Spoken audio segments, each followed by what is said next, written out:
एक क्षण डोळे मिटा आणि अशी कल्पना करा, आज स्वामी तुमच्या घरी आले.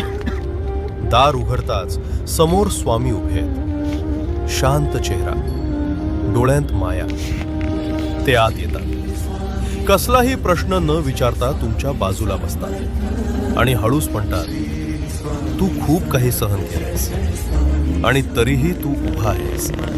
हेच तुझं खरं सामर्थ्य.